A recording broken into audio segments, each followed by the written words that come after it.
Hey everyone, welcome to another episode of the Chris Andrew podcast. Today we're going to look at lying. Can you remember the last lie that you told? I saw a survey where 60% of people reported that they lied at least once or twice a day, and 40% of people reported that they didn't lie at all. Surely itself a lie, or at least low self-awareness. Lies are different things in different cultures, and lies are different things to different people. And I think while there's generally a conception that it's not a good thing to do, I think also at the same time, we make allowances for ourselves for situations where we think it is useful. It's a complex and dynamic thing to track, but it does seem to be that collectivist societies value lying for group harmony more than individualist ones. But I think it really just comes down to person. So we're going to look at what the cost of lying is, why we do it, where we do it, what are the consequences of it.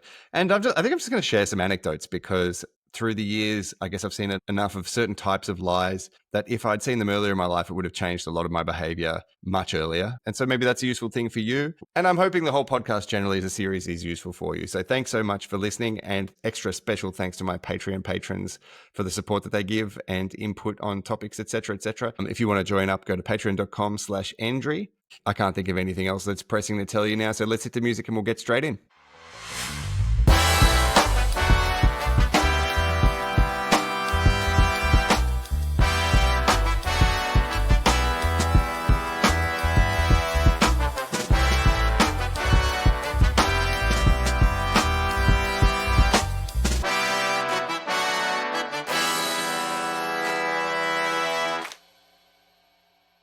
Hey, here's one for you from Leo Tolstoy. People are not punished for their sins, they are punished by their sins. Huh? I think that's great, and a good place for us to start today, because when you lie, it's an expedient tool where you sort of massage the fabric of reality a little bit in a particular direction. And I'm going to contend that even if you get away with it or whatever it is that you're doing, whether intentional or not, when you lie, you're borrowing from the future. And it's my experience and opinion that the borrowing always comes with a cost of interest, of repayment, and it is never worth it. Bold claim, because there are a lot of situations where you might think it's noble to lie or lies are harmless. And I'm sure that might be right. It may be that there's no absolutist thing here, but I do feel like, at least as a practice for yourself and hopefully for society and civilization even, the more you can get away with exchanges based on honesty and representations for the truth as you hold it, the smoother things are going to be, and the more robust you're going to build your life and society for avoiding some pitfalls. That's a bit abstract, so let's get straight into some specific stuff. This is a particularly interesting topic to me, both personally because I feel like I was surrounded by a lot of lies at lots of different points in life and had difficulty unraveling them and paying through that. And also, I'm a person. I've also told lies on small and great topics and experienced the consequences of that, or not experienced the consequences of that, which have their own consequences. And so, yeah, I thought it'd be cool to go through different reasons that people lie and different types of lies that exist and evaluate how they tend to go. And so I hope this isn't too stressful, but I should say at the very start that this is a tour for the 98 odd % of us who are not psychopaths, sociopaths, however you want to classify it. We're not the type of people who have the emotional framework that's not impacted. I think that'd be a fascinating conversation to have together. But I just want to be clear that I'm not speaking to, for, or of those people today, because they have a different operating style and experience consequences differently, and motivation and rewards, etc. And that's not most of us. So this is for the remaining 98% of us. And I assume that everyone in the audience is in that 98%, not because I feel like this is an extremely moral podcast or whatever. I just feel like it's not successful enough or rewarding enough. Like, I'm not a celebrity and I'm not giving tips on how to make money or overpower people or whatever. So I think it's just not going to be compelling content to your garden variety psychos. But if you are one out there, please get in touch anonymously or however. I would really like to hear from your worldview and hear how you find the podcast generally. That's just a little invitation. Also, side note, I don't have ads in this podcast yet because of the size of the audience, etc. But I'm thinking about putting them in myself just for things that I like fizzy water. What do you think? Maybe you run a large business. In fact, if you're like Bill Gates or something and you're listening and you're like, oh, I didn't realize Chris was hard up for coin. I'll flick him, a few Bitcoins or what have you. That'd be great. Get in touch. I'll even mention you on the podcast. In fact, the sponsorship threshold would be so low that you could probably just, like, honestly, if you sent me like $100 and said, say this, where this is something that's at least not too heavy on race hate or whatever, I'll do it. So little opportunity for you there. All right. So what types of lies do we tell and why do we do them? There's lots of different common lies that we tell and they all have consequences, even small ones. One example I was thinking of is the lie that you tell to avoid hurting somebody's feelings. That's a really classic one. And I think people who don't conceive of themselves as liars are particularly susceptible to that type of lie because they care about other people's feelings. I'm one of these people. I'm very other motivated. And so it's very tempting in various instances to want to railroad a truth so that somebody's feelings don't get hurt or what have you, or protect myself from being the person who hurt somebody else's feelings. Like that can induce one to lie regularly. I mean, like all lies, it's never really a good idea because it always comes with consequences, no matter how small. Say you're on meeting your partner's parents for the first time and they present you with prawns and you hate prawns, but you want to go along with the vibe. And so you eat them politely and, how were the prawns? Oh, they were just delicious. And you're vomiting inside your mouth in disgust because you hate them so much, but you've hidden it well. You got away with it. Next time you turn up in a few months, guess what? Oh, look, Chris, your favorite prawns. Here you go. And like, oh, great. And now already the stakes are much higher because where initially you can get away with saying, I'm so sorry, I actually really detest this food. The second time, the cost is higher because not only do you have to do the initial disappointment, which is the initial cost, you also have the interest of, and I was lying to you the first time that I said that I really like them, which means that you're less likely to do it. And then, maybe that goes on for decades. And then you spend 20 years eating prawns. Like this is just a small example, but you can imagine how that transfers across any domain of your life, particularly with things that seems small stakes, but end up becoming high. Say you pretend to enjoy something. Sorry to my parents who I know who listen for picking this example, but imagine if in your early sexual encounters, you say that you really like something, or if you're asked if you like something and you say yes because you want to go along with it, and then down the line, again, the same thing happens. And maybe for 10, 20, 30, maybe your entire life, you're then subjected to have to navigate this experience as though you enjoy it just for the sake of someone else's feelings. I mean, maybe this is really resonant for women who I know fake orgasms at a high rate, for many different reasons. But I'm sure one of them is just to, in fact, what are the reasons? Let's have a look. Why do women fake orgasm? Study. Yeah, they're especially more likely to fake orgasm with their partner because they don't want to hurt their feelings. Well, the small cost of hurting someone's feelings in the moment is likely to be nothing against the cost of doing something you don't like for many decades. And what's more, to go back to the topic of a couple of weeks ago where we've talked about opportunity cost, say you're eating prawns for those couple of decades that are lovingly prepared by your in-laws who care for you and want you to enjoy a meal. What's the opportunity cost? Well, you could have been eating something that you really did love and that same effort went into something that would augment your life. Anyway, just small examples, but the more such things that you pepper through your life, the worse your life will be. Just generally pretending to be happy with something that you're not is a huge mistake to make, whether it's the prawns, something in sex, your work. That's a really common one. And it does. These lies don't have to be pernicious. They're not aggressive lies where you're trying to bully your way to an outcome necessarily. You might just find it easier to go along with something so that you lie that you're happy about a situation, or you lie that you don't want to change it. And it costs you in two ways. One, it costs you that there's that opportunity cost. But two, it robs you of the chance to make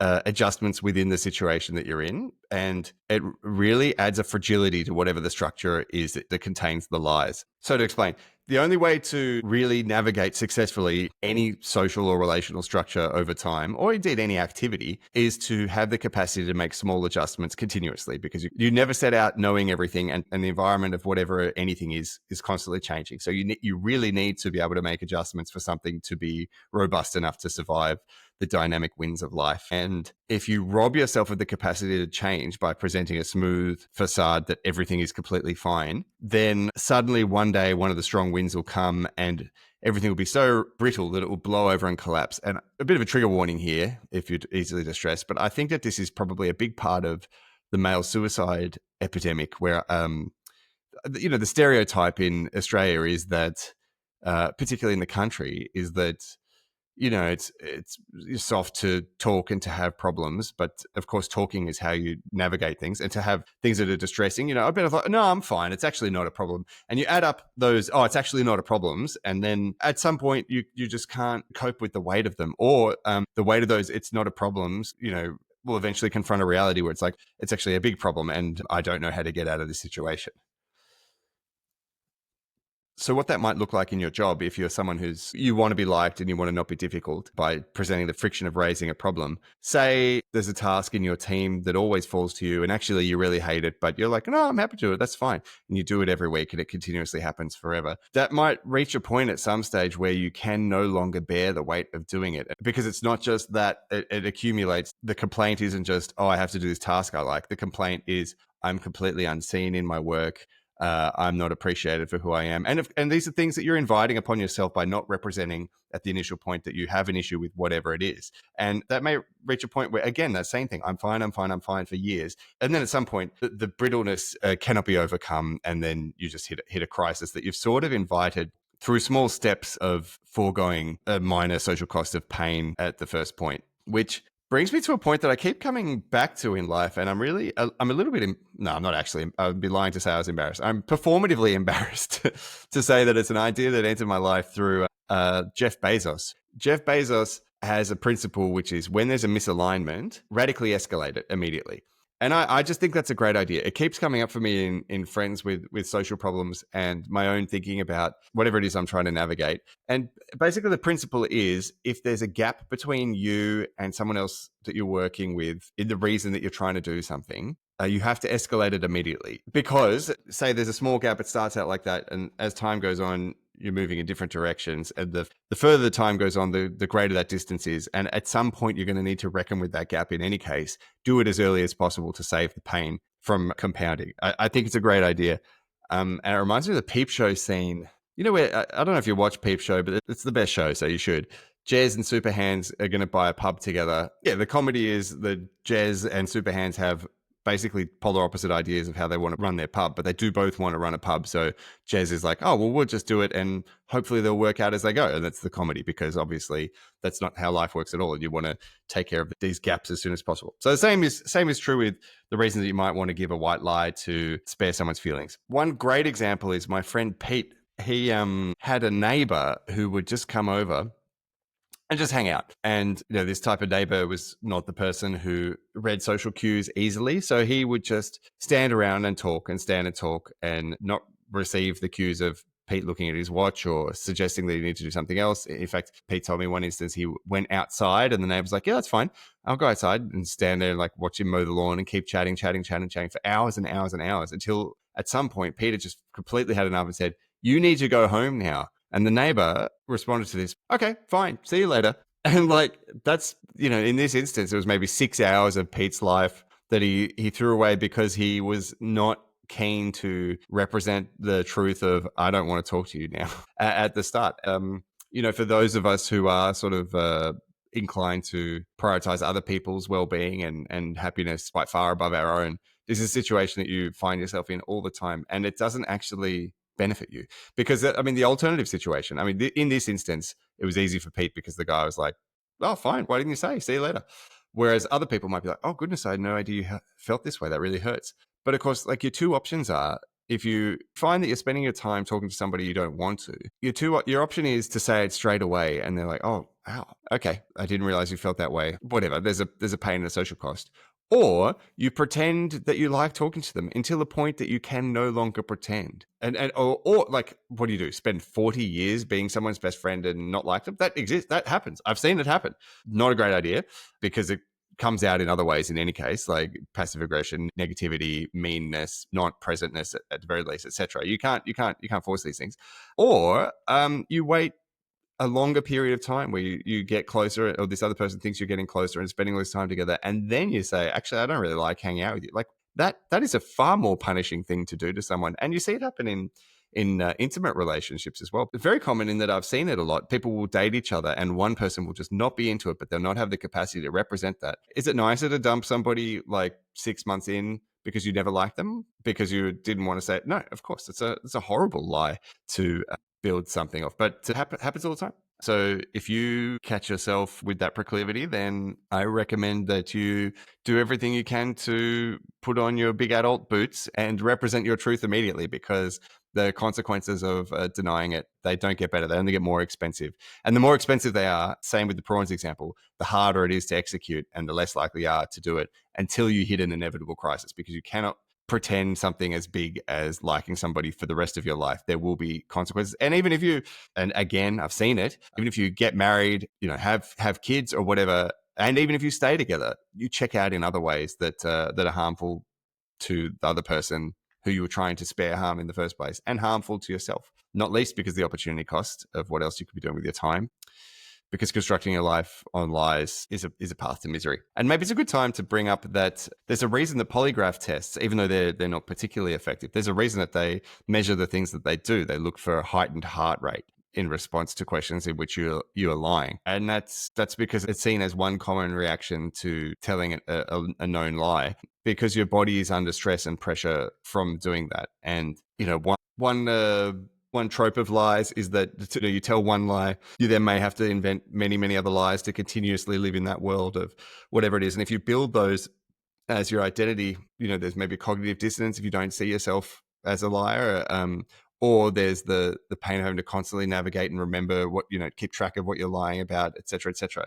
And that can bear a physical consequence on your well-being, and that's not great. I think we all know people that are living, or I assume we all do, but I hope that you don't. But if you do know people that are living lies, sort of lies compounded upon lies, they don't have to be aggressive ones. But if you're pretending to be something you're not, or if you've lied into a station that you don't deserve and you have to constantly maintain that, or whatever it is, that's a stressful thing on people's bodies often, and those people will wear it in one way or another, which is inadvisable. Oh, and on that body stress, it's not uncommon for people to lie up their capability to get positions or to get opportunities. In fact, it's very common, and it doesn't always come out either. But there was one guy in New Zealand who lied about being an engineer and designed these buildings that were not safe, and that was exposed in the Christchurch earthquakes, where some public building that this guy designed, and he didn't have a qualification at all. He just managed to lie his way into it, and it collapsed under the earthquake, and people died. Like, that's what a radical consequence to it, to not a small lie, but relative to the outcome, absolutely so. But even if you don't wield such high stakes consequences, certainly, like, if you lie yourself into a position you're not capable of, if you're, in the 98% of us, as mentioned earlier, you're going to have, imposter syndrome, defensiveness.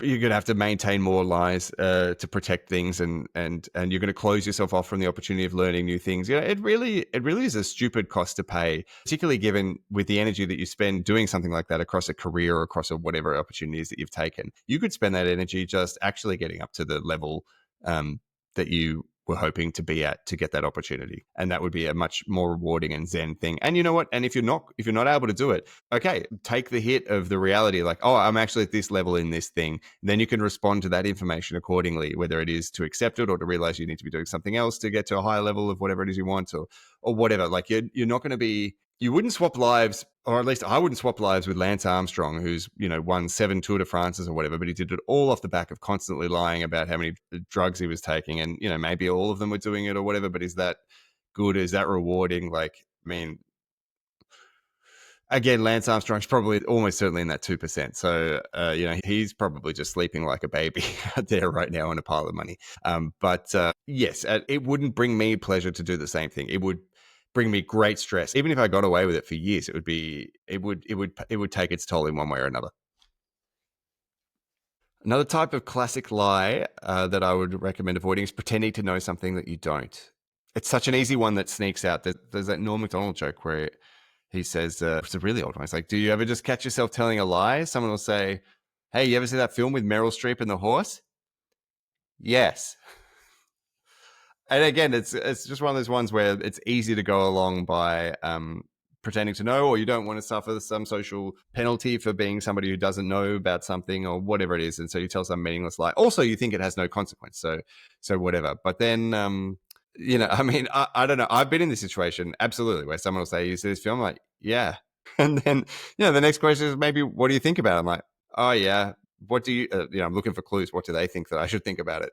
And like, why does any of this matter? Why would you, life is not easy for that. But also, when you tell a lie that you pretend to know something that you don't, you rob yourself of the opportunity to learn something. And that may be small in the moment, or you may not even know it in the moment, but it's a small vulnerability to be seen not to know something. But this is one that I've actually watched really impressive leaders. In fact, particularly Lily, my partner, she's always very upfront about, like, kind of like proactively upfront about the things that she doesn't know. And what it does is it invites the opportunities to learn those things, even if she's just saying it to herself. She's like, I don't know about this. I'm going to go away and learn about it. Because there's any number of things that are kind of a bit embarrassing not to know about, that it's totally plausible that you might not know, or totally reasonable not to know. And same with skills, etc., etc. So in small instances where you pretend to know something you don't, you rob yourself of the opportunity to be taught those things, and rob yourself of the vulnerability to be able to present as somebody who is looking to learn those things. And so maybe you close the doors, even if it's just to yourself, to pursue whatever it is that you might be learning. And gee boy, doesn't learning things and doing things improve your life across the arc of it all? Absolutely. One of the other classic types of lies is lying to get away with something. If you've done something that you know is wrong, or if you've done something that you know causes harm to other people and you don't want to be punished for that, yes, very easy to tell a lie, especially if you think you can get away with it. But I guess the point again is back to that quote, people are not punished for their sins, they're punished by their sins.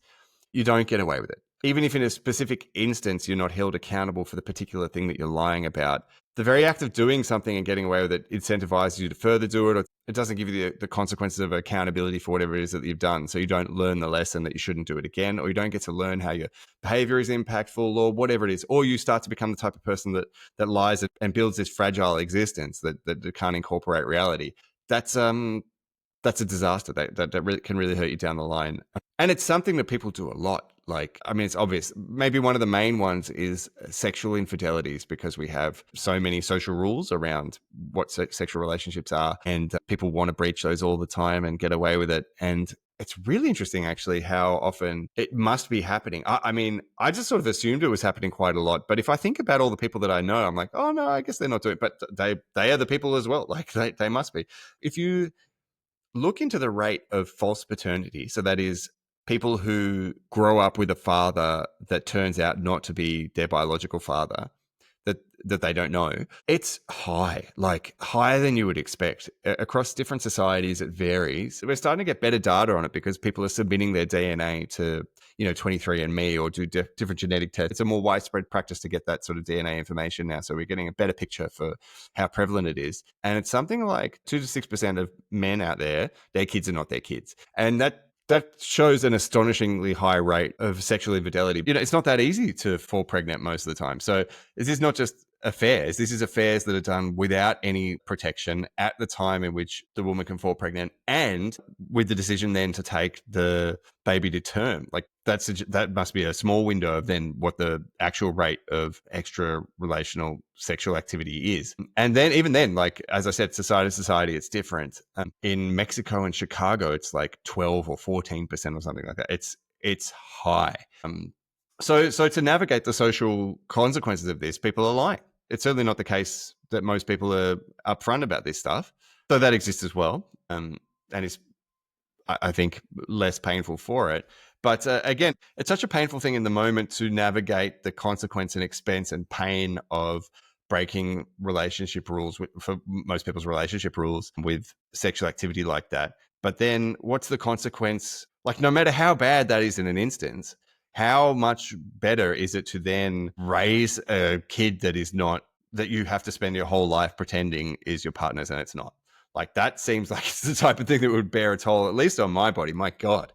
I guess, like all these lies, like, you want to represent who you actually are and what you actually are like, so that you can then navigate the world around you to suit that. And this is the challenge of it, but that's the obvious reward. The more you're able to out loud express who you are, what you want, what you don't like, regardless of the cost to others, the more likely you are to find yourself in situations that are rewarding. Like, if you pretend to like tennis because your friend, I keep picking tennis in this show. Okay. So if you pretend to like action movies because all of your friends do, whoops, you spend all your time watching action movies. Your life is not as good as if you say, actually, I don't like these at all. I'm going to take myself to the ballet because that's what I like. Then you go to the ballet. Then you meet the people that like the ballet. And then maybe you talk about that.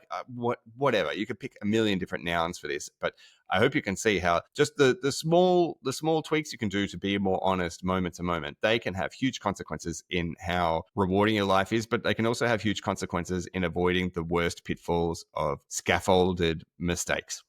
So I guess the core point for all the individual lies that you may be tempted to or currently caught in, and you have my full sympathies if you're currently struggling with a lie that you suspect that you're living through the consequences of. It's not easy, but as much as it sucks, like to rectify it, and as much as it may seem too expensive now to rectify it, it only gets more expensive. It's exactly as I said at the start. It's like borrowing, and the longer you take to pay it, the more interest you continuously pay, and more expensive it is ultimately, and the more it fills the space in which you could have relief, time, presence, decision making, that world around you that suits who you actually are to live with. And I don't want to get too dark, but there are really hard cards that people get dealt in life, and it can be impossible to face certain stuff. But I guess what I'm saying in my experience from what I've seen and lived through myself is that not facing it isn't even an option, because it bears consequences across things you can't predict in one way or another. So yeah, sorry if that's too abstract. The classic type of lie that's getting a new sort of spin is to present as you are not, whether that be relaxed or cool or interesting or what like whatever it is. It does. I don't even want to pick things, but because you can imagine for yourself. But to present as though you're not is tempting in this time where there are rewards to be gained from the smoothness of social media, which is such a malleable way of presenting how you are. It's very easy to adjust how you look or what you're doing, or just to just show one face of who you are in those worlds. And they make you brittle, because the more you identify with being a particular way when it doesn't incorporate the whole of your being, the less comfortable you're going to be correcting that adjustment when inevitably you are not only in that way, or inevitably something comes along and conflicts with that. Moving into the domain now where lying is famous, I want to talk about politics for a bit. Not too explicitly, but I think we're all like, it's an extremely low trust profession. It must be one of the least trusted professions. Yeah, politicians, least trusted. Big surprise. 78% of people mistrust politicians, which is really something, because second least trusted is journalists with 37%. Third is car salesmen, telesales, bankers, paparazzi, estate agents, recruiters, lawyers, bailiffs. Okay. So what do those things have in common? Well, they're incentivized to lie. Politicians are the worst, but car salespeople, telesales, estate agents, they're incentivized to lie. I mean, lawyers are sort of kind of required to lie depending upon the situation that they're in, or at least required not to be maximally truth finding in their conduct. But why are politicians so extremely incentivized to lie? Because of the short-term nature of their tenure, and because of the instant consequences of their behavior. The structure of politics is largely why we have the problems that we do. It's not just because of the people that are there, or just because of corruption or whatever. The system itself rewards short-term behavior because terms are short. The presentation of information is immediate. Taking costs that will take decades to pay benefits, it's emotionally difficult for people to process that, or at least it's less compelling than putting $1,000 in everyone's pocket right now or whatever. And that's why we broadly get what we deserve with this stuff, and we are not going to get solutions from politics. I'm sorry to break it to you. We're not going to get solutions from politics on the key issues that we face now: cost of living crisis, housing crisis, environmental catastrophes, inflation. All of these problems, the actions that you would need to take to address all of these problems are ones that are not expedient. They require an upfront investment and an ongoing pain that pays dividends that don't get to be reaped by the people who implement those pains. Whereas being able to pretend to care about them and to do nothing to address them is exactly the type of behavior that will win you office, keep you in office. And yeah, so it's kind of, you can tread water as long as you can get away with that, and it doesn't really matter. I mean, who is going back in time and holding Julia Gillard to account for anything? Nobody. Sorry for picking Julia Gillard. I could pick literally anybody. Who is going back in time and saying, Malcolm Turnbull, you didn't stop the rate of suburban encroachment on koala habitat.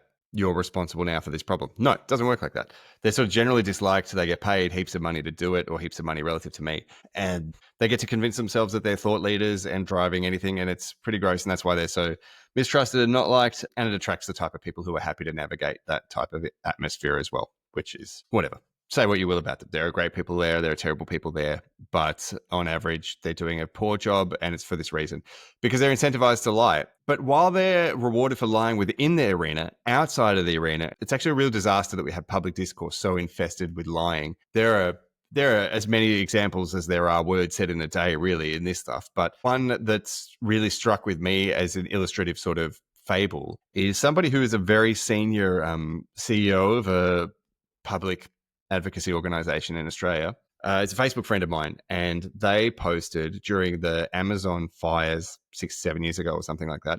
They said, give all you can now because we need to stop these fires in the Amazon, which are caused by climate change, because the Amazon provides 20% of the world's oxygen, and we cannot afford to lose the lungs of the world like this. And I thought, geez, like there's a lot of stretches there. Yeah, I just looked it up. There's a expert saying that if all of the plants in the Amazon stopped doing photosynthesis, it would take millions of years for us to even notice. It's hard to estimate this stuff, but it looks like more like 6%. Anyway, so I called this out. I said, that's not true. That number's not true.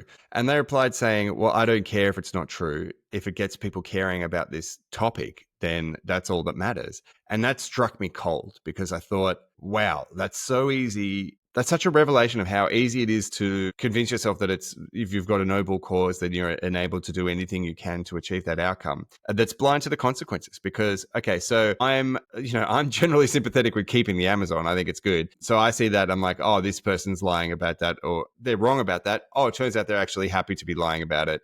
That sucks. That's stupid.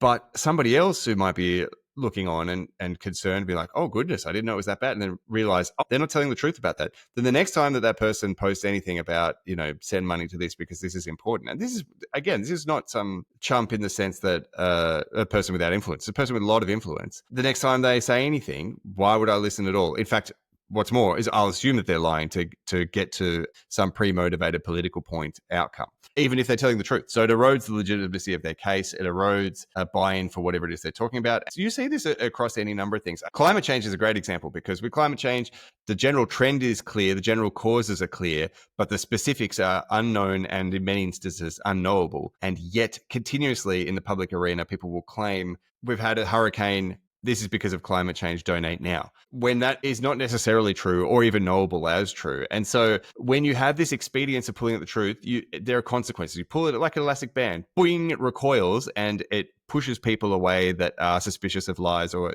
don't like being lied to, or just assume that everything you're saying is a lie because you happen to tell one lie. And so these unintended consequences of taking that expedient path are dramatic and can be catastrophic for sure. Yes, they can be catastrophic also at the individual level, as discussed, but at the collective level, at the civilisational level, the more of these lies that you have, the less able you are to effectively navigate things. And I think another prime example of this was COVID, where same type of thing. There's a lot of unknowables. The broad general trend is pretty clear, but there are a whole bunch of things that were said with certainty, such as, you got to keep this distance, you got to do this type of isolating, the vaccine will cause no consequences of this sort and will for sure help to achieve this outcome. And lots of those things were taken as certain, or whether intentionally or not, they were presented as truths when they were not known to be truths. And the consequence is now you've got a significant cohort in every single country that are totally disenfranchised around public health messaging and mistrustful. And okay, well, maybe it's worth it because we're able to get a bit of extra buy-in or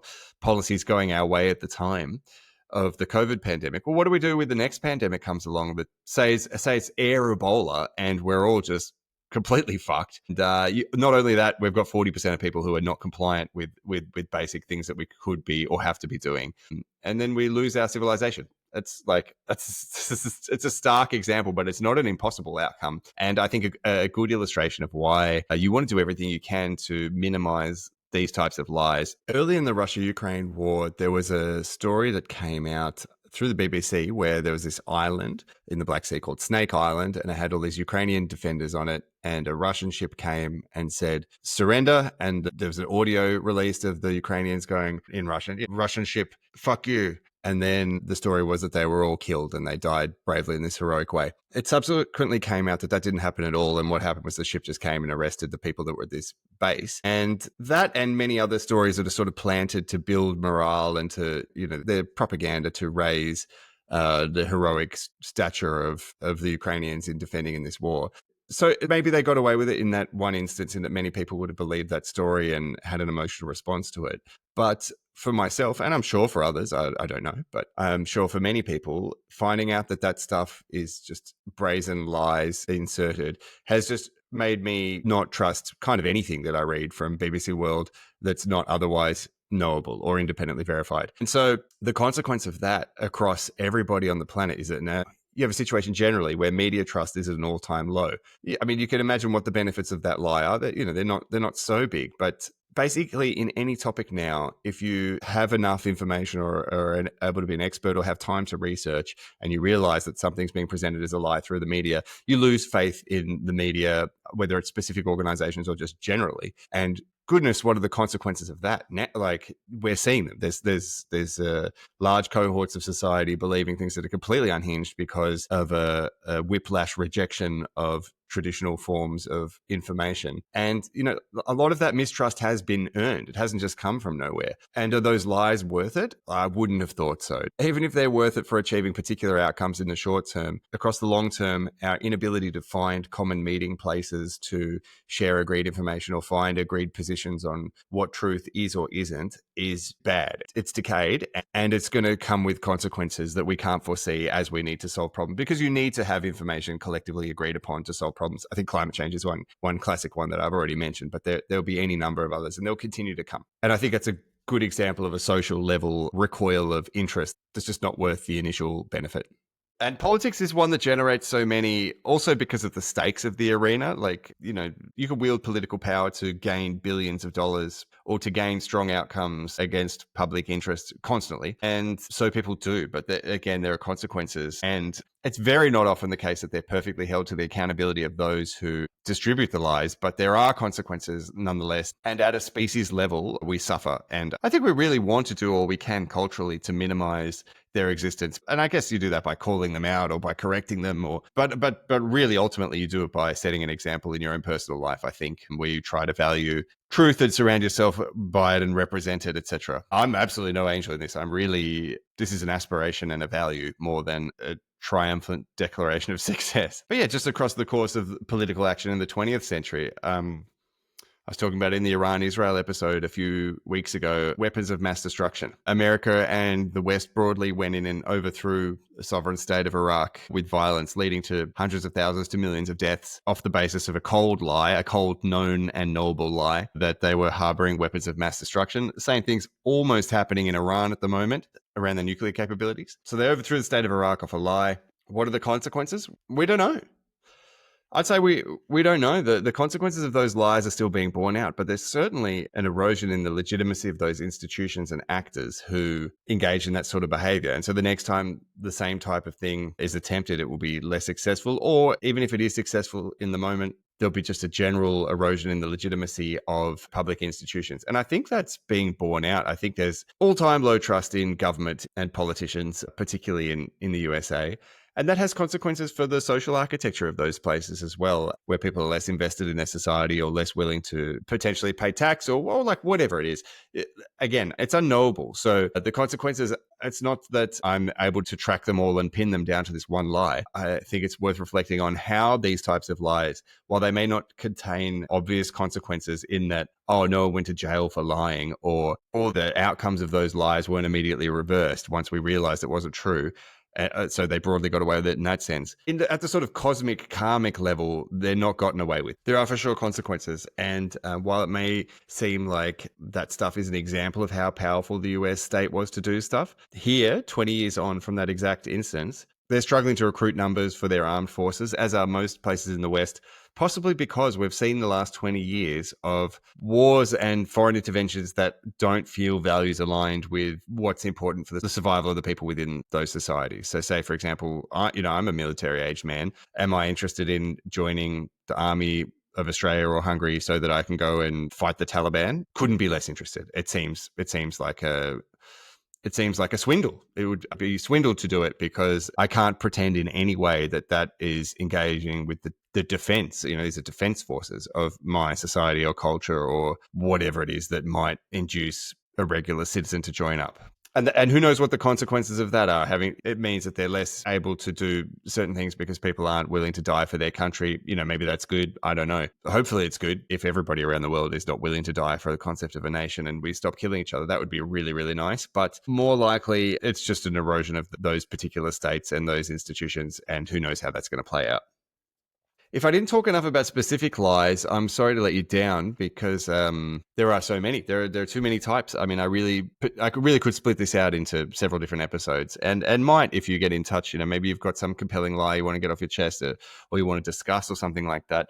Always open the mailbox at Chris Andrew Podcast on Instagram. It's free to message. Free, except for, of course, the high consciousness cost of being on Instagram at all, as discussed last week. But please do get in touch. Ultimately, I'm not really telling people not to lie. I mean, you're going to do it anyway. I'm not a guru, but just I hope that you can see how even just the small ones can be an immediate road to making your life worse from small ways that add up over time, or instant ways that you don't see coming, even from very small lies. So yeah, I don't know, how does this episode generally make you feel? I'm glad that I'm saying all this stuff out loud because it'll give me the impetus. I've publicly nailed my flag to a mast, so I now need to be more judicious with my own behavior and conduct, which is good to be accountable for. But yeah, hopefully the next time you get a little window to be brave and operate with the truth where a lie would be more expedient in the moment, you can give it a little test and see how it makes you feel. And if this is terrible advice and it makes your life significantly worse for doing so, get in touch and ear bash me. I can always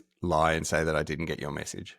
Possibly a topic for another episode, so I won't go into it too much, but the little lies that creep in at the whole of society level and the big lies that exist at the whole of society level become civilisational risks, I think, pretty quickly. Even if you can get away with them for generations or centuries, even, the truth is a ready reckoner. And at some point, if you have enough lies sort of baked into the structure of your whole society, then you will eventually encounter a situation that will put you in a crisis that you can't navigate, and you'll have to have some sort of collapse or reordering that often could be avoided. So I think I'm going to talk about that in a subsequent episode. Let me know if there's interest. The ones that immediately come to mind are, kind of hyper stylized ones where if you collectively tell each other that the reason you have a good harvest is because you put the blood of enough enemies onto the top of the temple or whatever, then what are you going to do when you don't get a good harvest and you still put the blood of the enemies? Like if you're brittle in these sorts of lies, your whole society can actually really collapse. Not can actually. Plenty of examples of that happening, and I'm happy to explore them and to look at others and perhaps look at why our own civilization is in trouble on those fronts, or where we could be doing better. I mean, as you know, if you're a regular listener, I'm particularly obsessed with how much certainty there is in our society and how we're overplaying our cards in pretending to know things that we don't, and that's kind of an aggregate number of lies that are inevitably going to lead to some sort of collapse on many fronts. Which is the topic of my book. It's not out. It's not finished because I'm making these podcasts instead of writing. I've got 2 young kids. I don't have time to sit down and write in chunks, or I don't have the energy. I just fall asleep. But if you want to stay posted on all these journeys, as always, please come over to my Patreon, patreon.com/Andry, and sign up. Thanks to my existing patrons for another fun episode. And yeah, I hope you enjoyed it. If you like the podcast generally, please do pick any episodes and send them to people that you think might enjoy them, because it helps me out a lot, particularly at these early stages of growing, because there's plenty more for us to explore.